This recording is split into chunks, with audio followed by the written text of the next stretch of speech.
Good evening and welcome to our webinar on Wednesdays for the month of February. I'm really excited and really pleased to be joined with Michael Harvey. If the name sounds familiar, that's because Michael has been an integral part in the past of Back to Church Sunday and Season of Invitation, and has in the past encouraged us and made us enthusiastic about that. And we're hoping that tonight Michael's going to encourage and make us enthusiastic about this new initiative to help churches to keep on engaging in mission during this time of lockdown. So I'm not really going to say much more. I'm going to hand over to Michael, and Michael's going to introduce this concept of ACORN to us all now. And then, in a kind of turn of the table type of way, he's going to ask myself and Mark Bates, who'll be joining us in a moment, to help him, and you'll discover more as we go on. Michael, good evening, welcome, and over to you. Thank you, Stuart, and thank you ever so much for everybody kind of joining us this evening.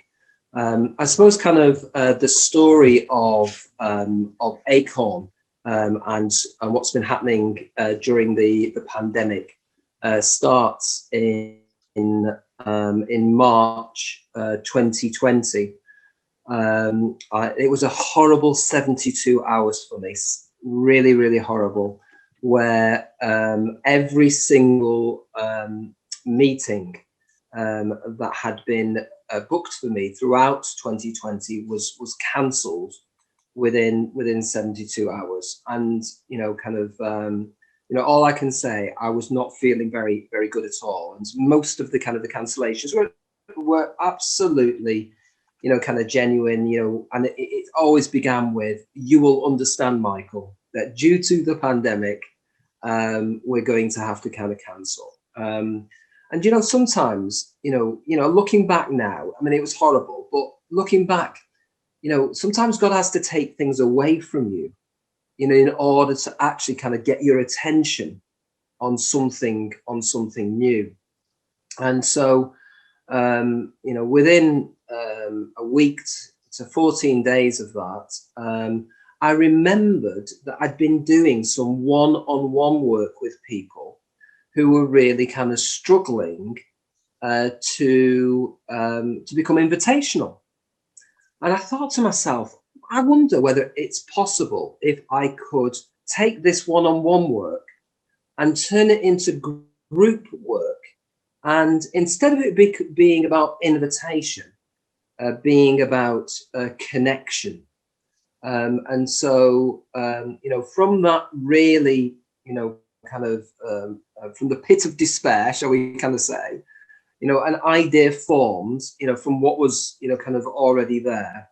And then now looking back from March, April, when the first ACORN groups started, around the UK, hundreds of Christians are now, if not thousands, have become involved in the ACORN process. So for those of you wondering what on earth this is, let me go through with you, the 5 component parts of the ACORN process.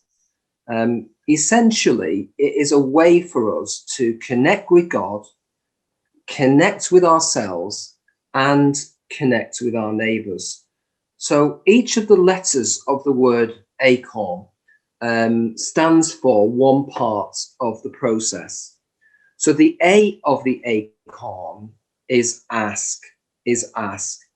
And I am trying to get, thousands of Christians in Western Christianity to pray a simple daily prayer, which is, Lord, today, is there someone you want me to connect with outside of the church family?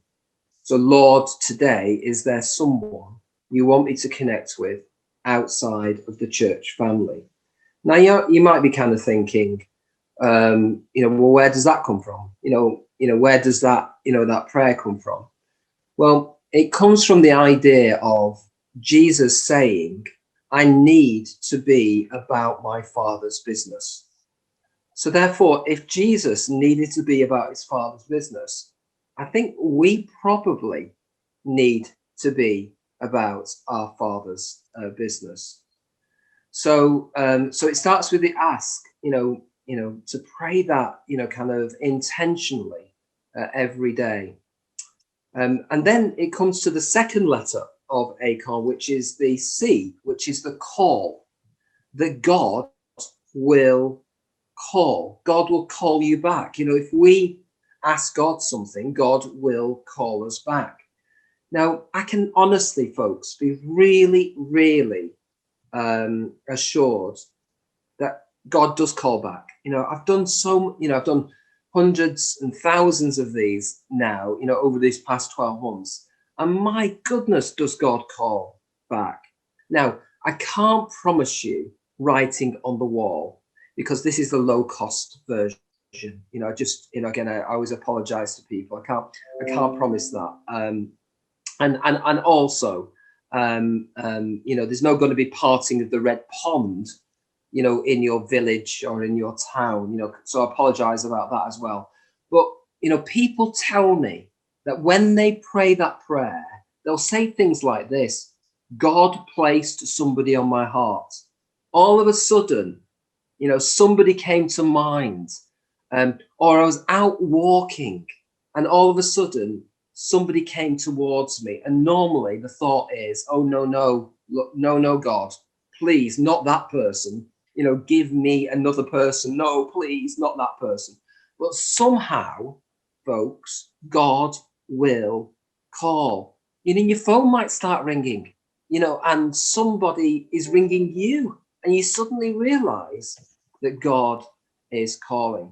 It's so thrilling, to listen, to the call of God through other Christians, which I've had the privilege of in the past 12 months or so. And honestly, you might be thinking now, God never calls me.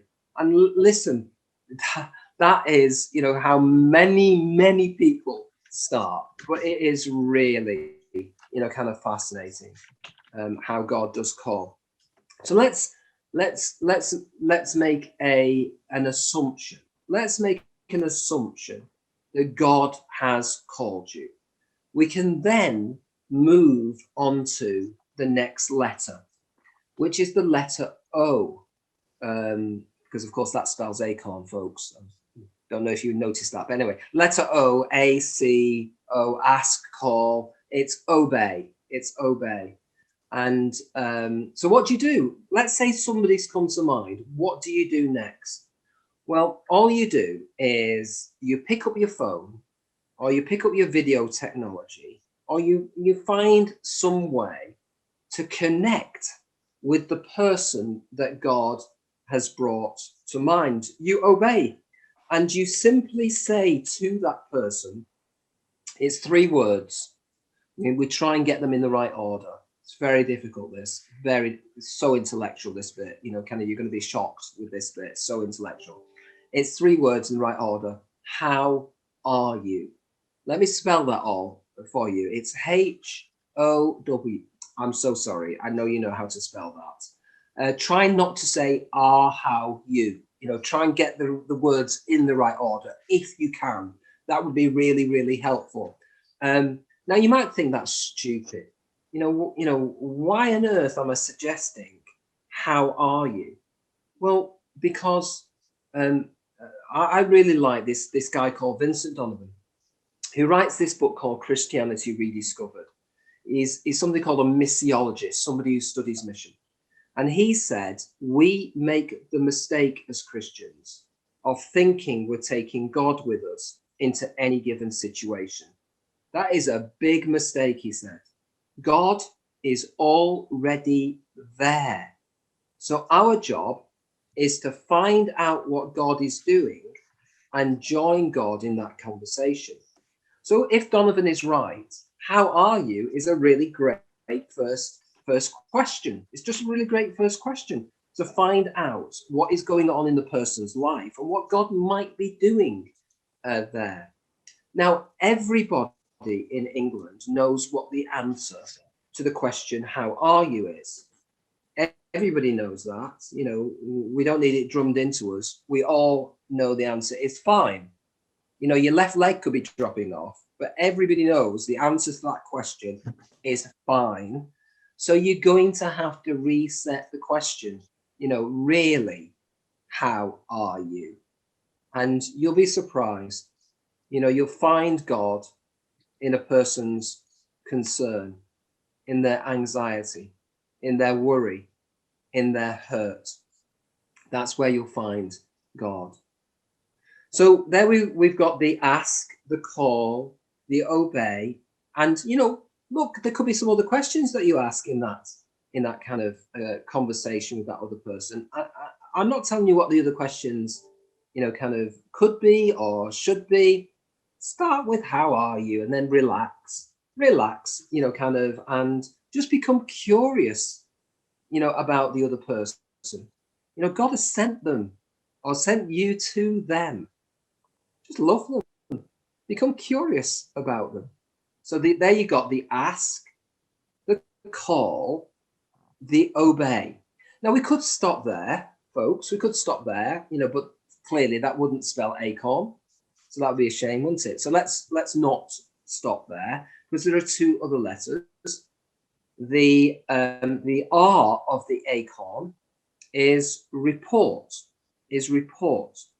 And another word for report is testimony. It just doesn't spell ACORN. Now, I've been in negotiations with the Lord about this, but apparently it's still not going to spell ACORN. So it's going to have to be report. Now, as many of you on tonight will be members of the URC, you all know what reports are. Boy, do you all know what reports are. Some of you have tattoos with the word report, you know, kind of scribed on you. You know the word report. Anyway, so what do? We report back. And this is where, you know, ACORN really, you know, comes to life. Because around the country, I've helped to set up numbers of groups, ACORN groups, that just report back, you know, on what happens when you know, pray this stupidly simple prayer, and you report back to, you know, up to 5 other people. So maximum number in an ACORN group, 6 people. And there's a good reason for that. And somebody may want to ask me a question as to why that is. But we report back to one another, and we just tell the story of what happened, you know, when we prayed that prayer, and some of the stuff that happens in that situation. You know, folks, we've lost testimony out of the church. Honestly, it's a shocker that we've lost testimony. Somehow, you know, it's almost as if, you see, what testimony does is reconfirm what God is doing today. Now that is so important, folks, so important, you know, that God is doing something today. And so we've got to get, you know, testimony or reporting back into the life of our churches. So that's the 4th letter. The 5th letter is the N, which is we're going to notice God together. So in these groups, we're going to notice God. So as somebody is reporting, we're going to ask ourselves a couple of questions. What is God doing in the person? And then what is God doing through the person? So we're going to notice God together. And again, I think it's really, really important that we intentionally, you know, kind of look for God in the lives of those around us, and also, shockingly, in the life of those who don't really have a relationship with God, you know, at this moment in time. But we start to notice, we start to actually, you know, pay attention, you know, to, you know, God in our lives and in the lives of other people. Well, folks, that is what ACORN is. You know, it is, you know, groups of up to 6 people meeting together, certainly kind of just for 3 weeks, to start off with anyway, just to kind of get the habit of praying that prayer into our kind of lives. It's an habitual thing. And then what happens is, because there's a part of the ACORN process where we teach somebody else, how to do this, it doesn't become a comfortable home group. It becomes something which can move and multiply and reach, kind of lots and lots of people, in our churches and in our communities. So, Stuart, kind of that is really what ACORN is in essence. I mean, there's a lot of, it's so simple at the kind of at surface level, but it's so profound at a, kind of at a deep level. And one of the things I kind of said to Stuart when I basically kind of, when he asked me, would I come and, kind of do this webinar tonight, my general reaction nowadays is, nope, under no circumstances am I actually kind of doing a webinar. I didn't quite say that to Stuart, but I basically kind of said to Stuart that really, a webinar is great, but, can't we have a go at this, in advance of the webinar, so that essentially it's not just theoretical for me, that all might sound a-okay, but wouldn't it be good to actually have, on the webinar, some experience of having gone through it. So Mark and Stuart have both been the guinea pigs in this. They've allowed me to torture them for the past couple of weeks or so with this process. And so if I could ask Stuart and then you, Mark, what intrigued you first of all about this? What was it about this that you thought, oh, well, it's worth giving it a go, perhaps? What was going on in your minds, Stuart? Okay, so before I answer that question, just to remind people that if you do want to ask Michael any questions, down at the bottom of your screen there's a little Q&A button there. You just pop your question in there, then that will get to us, and Michael, I'm sure, will answer all the difficult questions that you have to face him. I mean, for me, it isn't just that I wanted to do this webinar with Michael and I thought it'd be good for other people to hear, because my first encounter with ACORN was going to something that Michael was doing, to hear all about it and to hear other people's expressions. And I just I thought I wanted to get involved, because you know what? It sounded really easy.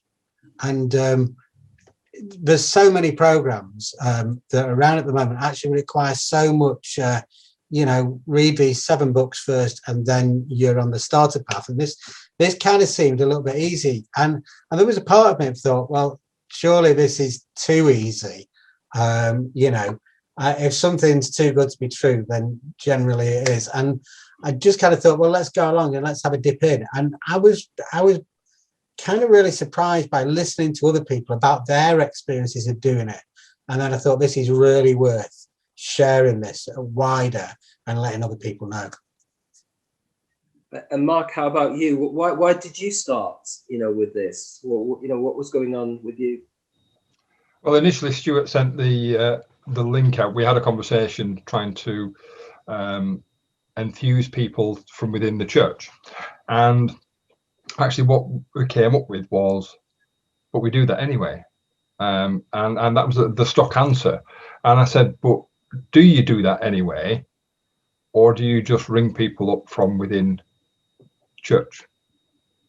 And wanting to know a little bit more about how it worked, having watched the 7.5 minute video, I thought, well, I've not lost anything by going along, and I can perhaps get something out of it.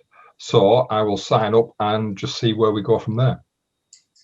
Yeah. So really, one of the things about ACORN is that there are no notes. There are no notes, folks. You don't have to read, kind of books before this.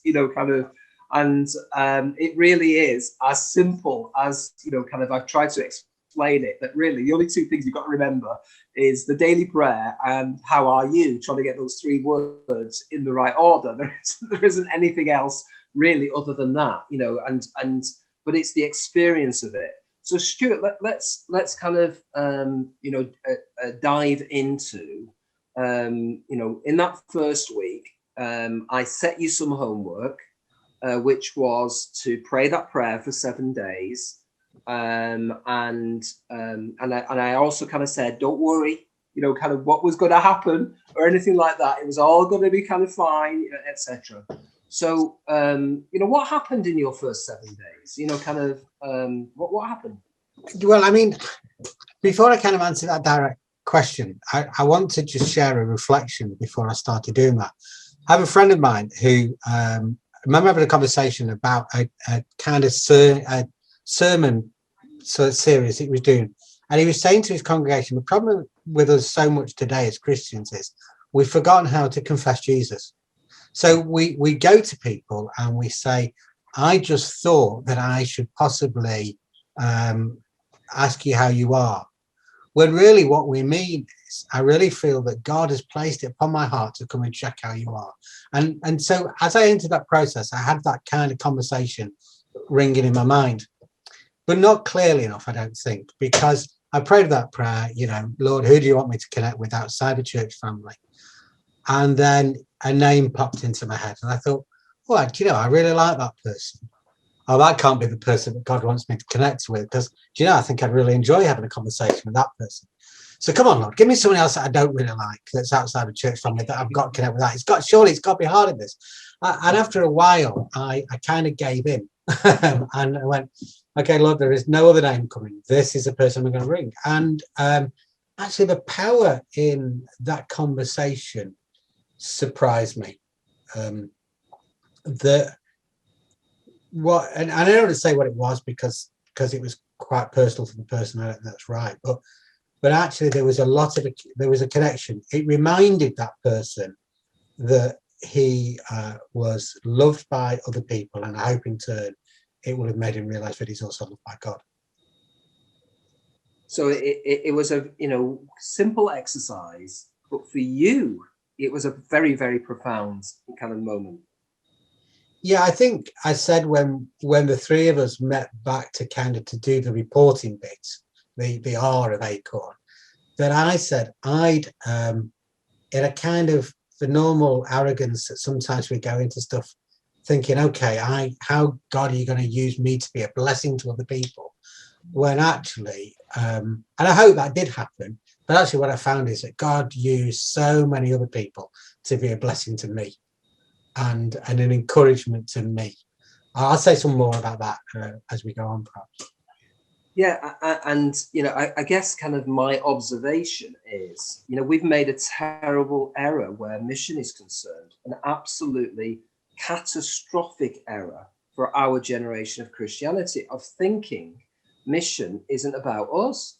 I think it's a terrible error, and so therefore, kind of we leave mission to the experts. We leave mission to the people who feel as if they're confident, or look as if they're confident in doing it, or people who are already doing it, or the extroverts, kind of those who don't actually have a problem speaking to other people. And that's a major mistake, because my observation is that mission does us good, as well as kind of the person that God is sending us to. Now, if that's true, that takes us back to a Christianity which people like Tolkien, and Tolkien, who wrote Lord of the Rings, and C.S. Lewis, who wrote The Lion, the Witch, and the Wardrobe, and Bunyan with Pilgrim's Progress, that their characters went on mission, and you could see that they were growing.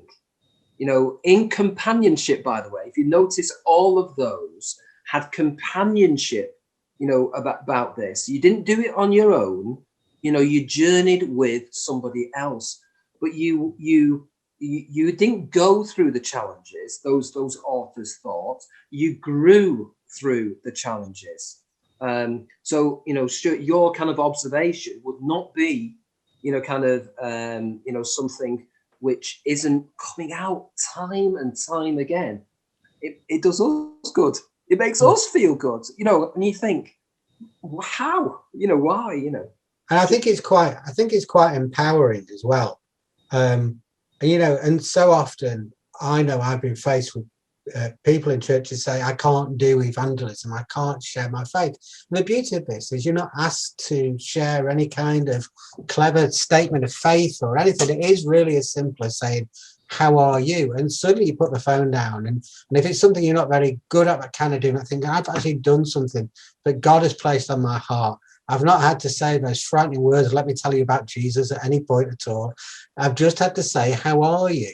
And I think it's liberating. I think it'd be liberating for lots of people to say, actually, here you are involved in the mission of building the kingdom. And actually, it was so much easier than you thought it was going to be. Yeah. And again, before I come on to Mark to ask the same question, kind of what happened. I'm going to ask Mark the same question about what happened over the 7 days of praying and prayer. But again, my observation is that we take a particular kind of verse out of context where this whole thing is concerned. It's like always have an answer for those who ask you, about your faith. We've misunderstood this verse. They've got to ask us first of all, by the way, about our faith, and then have an answer. We give them an answer without them even asking anything. But kind of what happens in this process is we do the asking, and they tell us loads and loads of information. But there does come a point where they go, "How come you're so peaceful? How come you go to church?" Well, then all of a sudden you can give your answer. And give your honest answer as to where you are, at any given moment. But that comes, way down the line, sometimes, way down the line. Mark, what happened with you, kind of with praying this prayer? What was your experience? I just want to pick up a little bit on what Stuart said, because the idea of mission before I became involved in the church was somebody standing on a street corner with the Bible, waving it in the hand, and anybody that got too close got hit over the back of the head with it. And that was my vision of what we had to do when we did mission. And actually, it isn't that at all. It is just about being human and being real. And as you said, the rest will come on from there.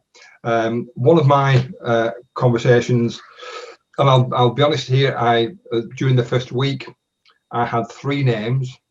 I had 2 days where there was nothing at all. And then another day I sat and scrolled through my phone trying to find somebody that wasn't connected with church.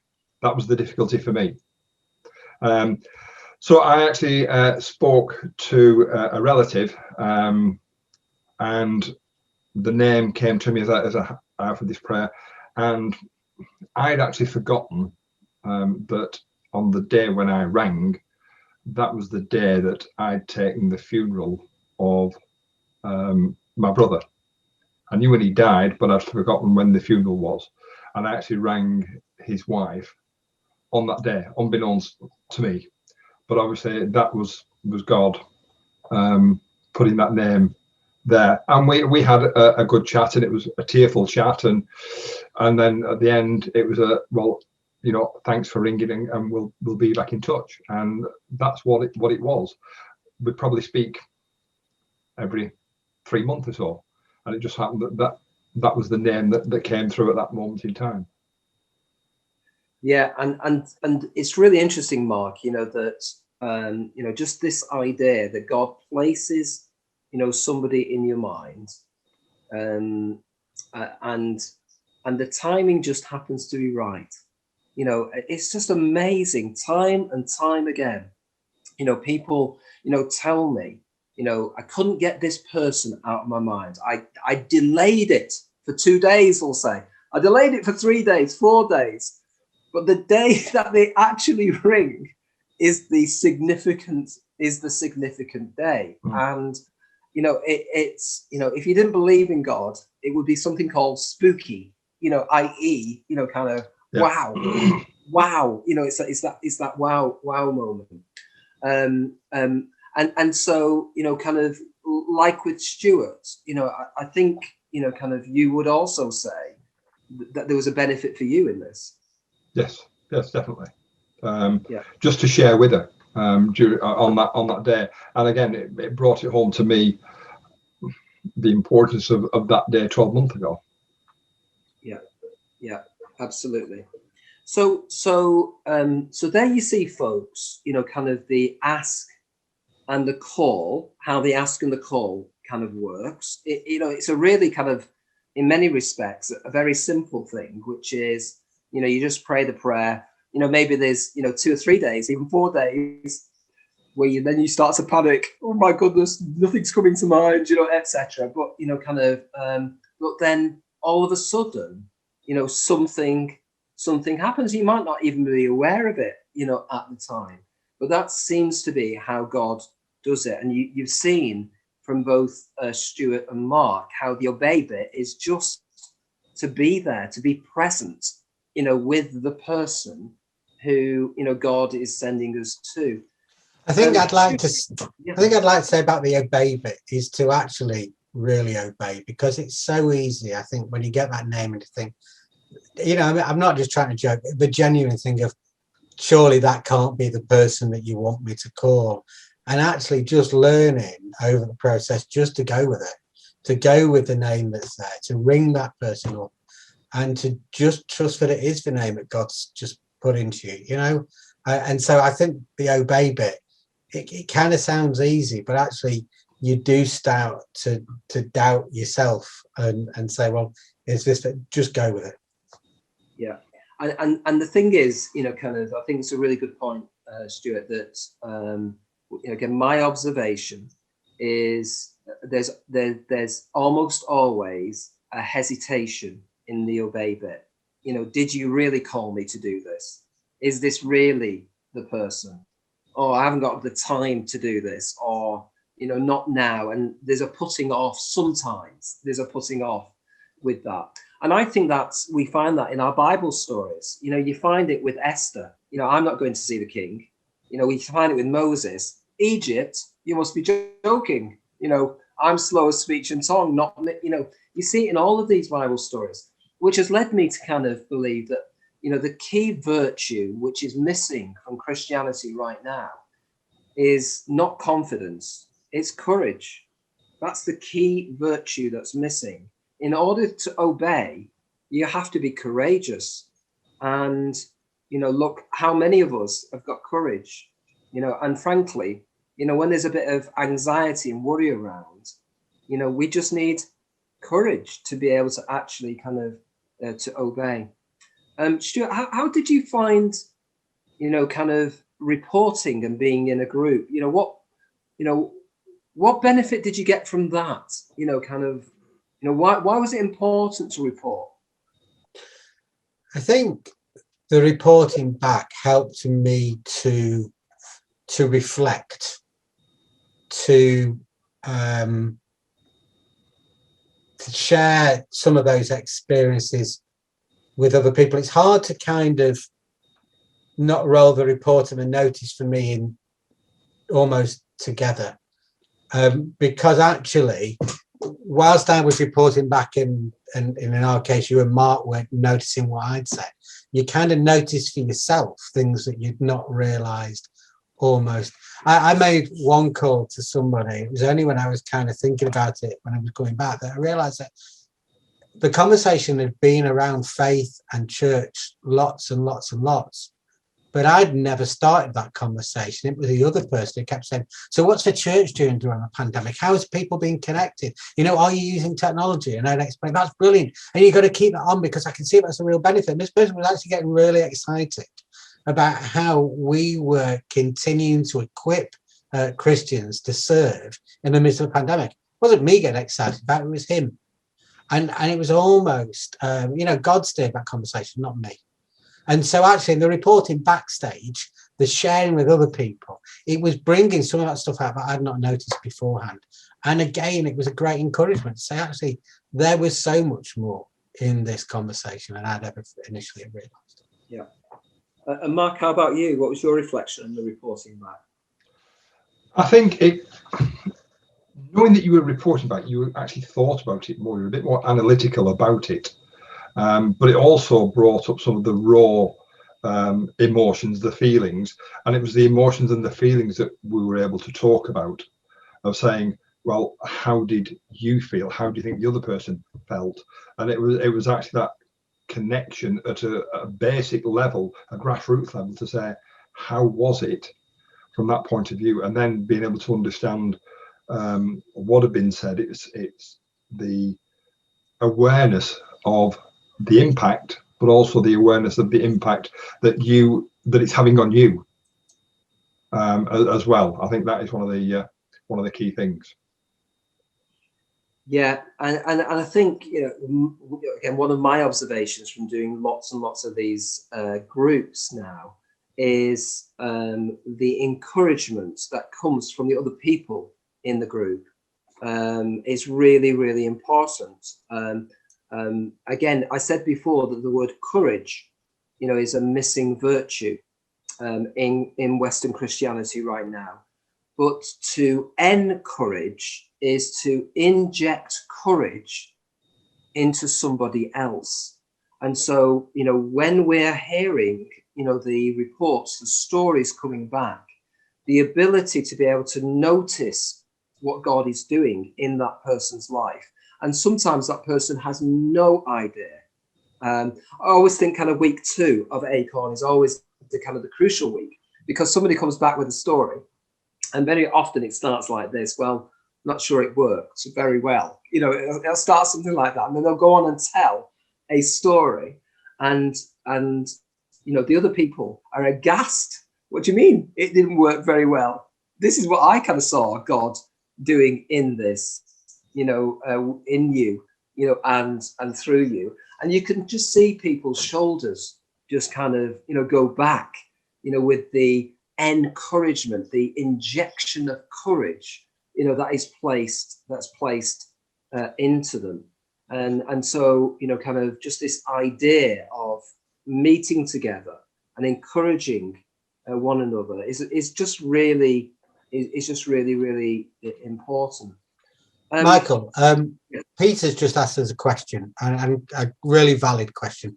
How does GDPR, our favourite new 4-letter phrase, how does GDPR fit into the reporting phase if a conversation we've had actually might contain some kind of sensitive information? It's a really good question. It's not the first time I've been asked that question. All of the ACORN groups are completely confidential. And there is no need to mention any names, any details of, kind of who, the person that God has connected us with.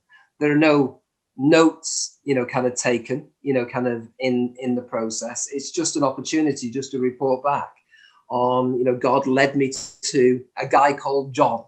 We don't have to give, the kind of the full name and details, and there are no notes taken at all, with any details of a particular kind of person. So that's how I would answer the GDPR question there. We try and keep everything, confidential, and it's just within the group itself. Okay.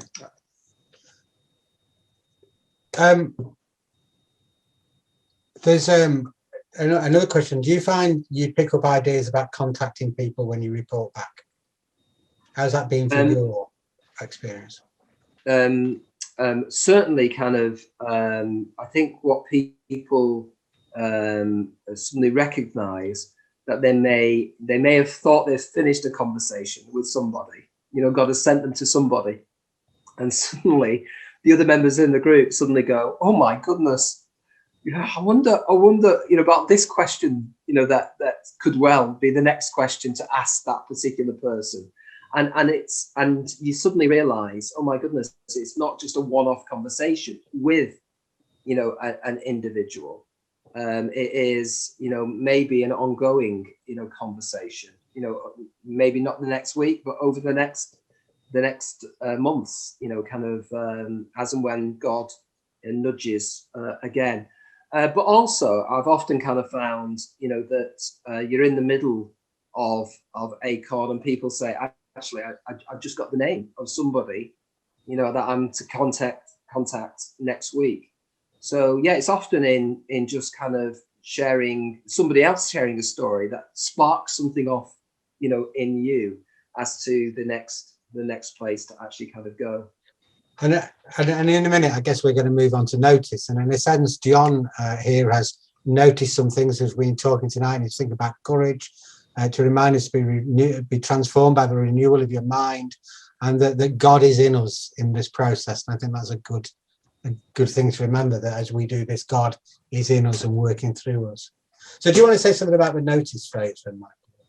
Well, you know, only to, you know, to ask you both, you know, back, you know, kind of with the stories, you know, that you told, you know, clearly, I think you've already both said you were noticing, you know, things about what God was doing in you and through you. But can you, let's start with you, Stuart. Can you remember in particular, you know, kind of coming into the group and discovering, you know, kind of something new from what was said in the group, or, you know, something that was, you know, confirmed more strongly, you know, kind of within you as part of the noticing God? Yeah, I think the word, I kind of had a word that came to me, and I remember saying this on the day, that the word that came to me was time. And I think it was a need to spend time with God. And this process does encourage you to spend more time with God. So I think that was spend time with God. And actually, it was giving the gift of time to other people as well, giving the gift of my time to other people. And that question of how are you, I then had to stop, give time, and listen to their answer. And in a world where, even now, where we're, you know, restricted so often to our four walls, we've still filled our lives with so much busyness. And actually to take the time and stop to listen to other people. And it was this idea of time that really kind of jumped out, as if, you know, it's almost as if God was trying to say something to me. And that was the big thing. And the other thing from the notice bit was the other way around, actually. It was sometimes when Mark said, you know, I don't think, a bit like you said before, I don't really think I've achieved so much this week. I mean, he went, because all I've done is X, Y, and Z. And you were like, oh my goodness, you don't think you've done anything? Now I feel like I haven't done it, you know, because that's the encounters that you've just had have just been absolutely amazing, and relationship changing as well. I'm not going to say what Mark talked about, but they were just phenomenal. For him to say, you know, I don't think anything happened, and so that was a great thing about the notice bit. It was just a real joy. And Mark, how about you? Yeah, looking at the timings that Stuart talked about there, I reflected actually after the last meeting, following on from that meeting, and what was said in relation to you don't know what impact you're going to have, and what might be a nothing kind of thing for you, or you might not feel as though you've achieved anything. You really do not have a clue what impact that phone call at that moment in time will have had on the individual. Only by going back or getting an email or a text a week later saying, when they say, thanks very much indeed for that phone call, you know that it actually made an impact, even though it might only be a brief conversation, because one of my conversations was very brief. It was less than 10 minutes. Whether that's made any difference or not, I hope so. Otherwise, God wouldn't have put that name there for me to ring on that day. And that's what we just go with, what we're given. And if we do it, leave the rest to God. Absolutely. We've had another question. Do the people whom you contact know that you are reporting back to others? Good, a very, very good question. And so basically kind of the because of course it's all confidential, we're not giving kind of names of anybody, we're just talking about incidents that happen in our lives. It could be we could be talking about absolutely anybody. So the answer is no. We're going on the basis of God is sending us to a particular person, and we're going to try and work out why God has sent us to a particular person. So no, we don't disclose to them I think I could say back, you could do the reporting back stage just as effectively without mentioning anybody's names or anything at all that would identify. You could say, I spoke to a person I know, and so you can make it completely anonymous, because the important thing is that God knows that conversation. Yeah. And the other person is just noticing what happened, so they don't at any point ever need to know the name, the address, the telephone number, or anything like that of the person you're speaking to. That really is the least important thing in the whole process. Yeah, absolutely. We don't need any names at all in the reporting back process. The other thing I just wanted to kind of point out is that in the notice phase, when I'm getting everybody to listen very carefully to the report by asking themselves these two questions: what is God doing in them? What is God doing through them? What I'm asking for there is the practice of what I call double listening. So we're listening to the person who's reporting, but we're also listening for God, as to what we're particularly noticing about what the person is actually reporting. And this gift of listening, I want us to take out with us to the people that God, is nudging us to connect with. It is a gift of listening. Jesus, this is more woman at the well. Jesus with woman at the well, kind of asks a question and listens, and not just to the answer, but to the tone, of the answer. And the more we practice this, the more I think we will find, God in deep listening. My grandmother used to say, Michael, you've got 2 ears and 1 mouth. Please use them in the proportion that God has given you these. And I think, from a Christianity perspective, Jesus was a great listener. He asked more questions in the Gospels. I think it's 306 questions he asked, but he was only asked 180 questions, which meant that Jesus was interested. He was curious, with people. So double listening is a really important part of this process to develop, to practice. You're not going to be great at it to start off with. You just got to practice it, really. Stuart. We've been asked, is there a suggested process for starting the ACORN process? If people tonight have been inspired and they want to do it, what do they do next? I would really love people to contact me.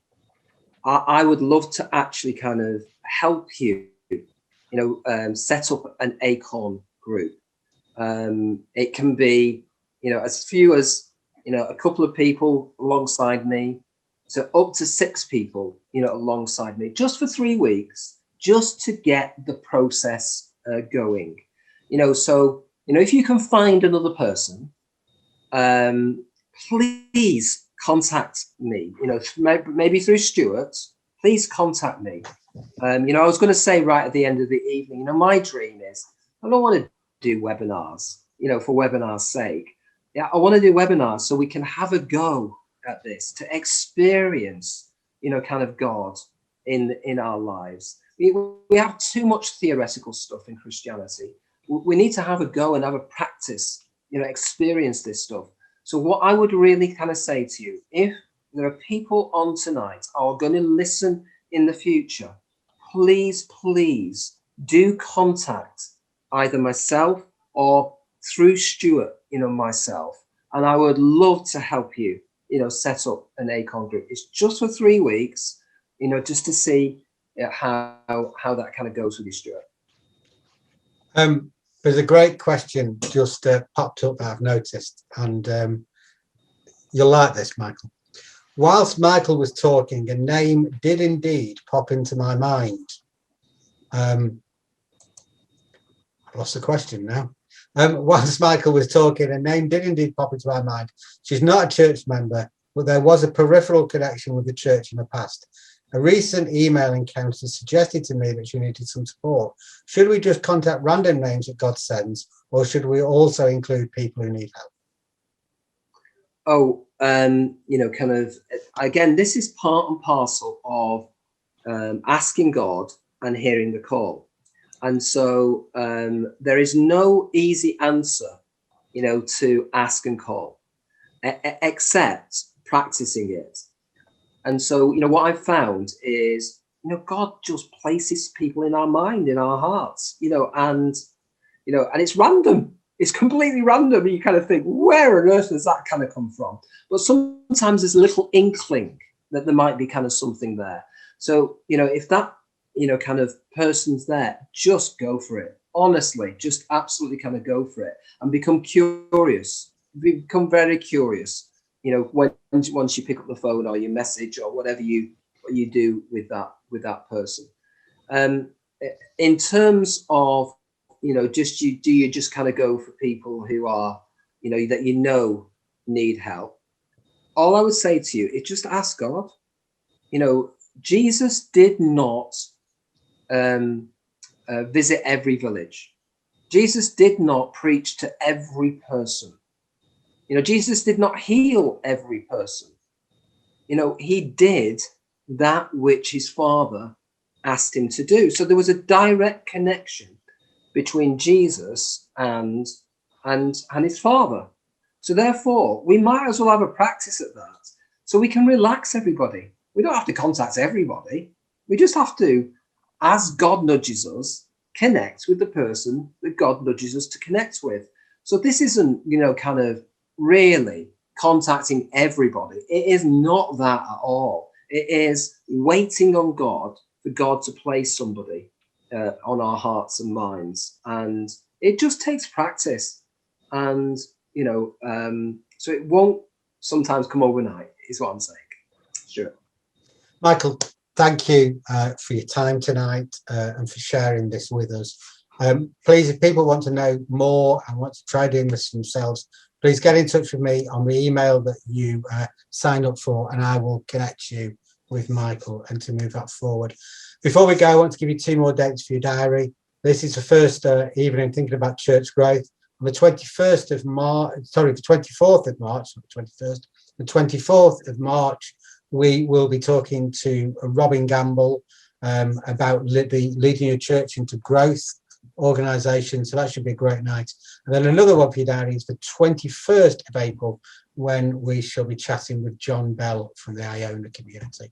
So that's the 24th of March is with Robin Gamble, leading your church into growth. And then the 21st of April, John Bell from the Iona community, who's going to be chatting about reimagining community. So thank you for your time tonight. Michael and Mark, thank you both for your participation. And it just leaves me to say thank you, good night, and God bless you both. Thank you.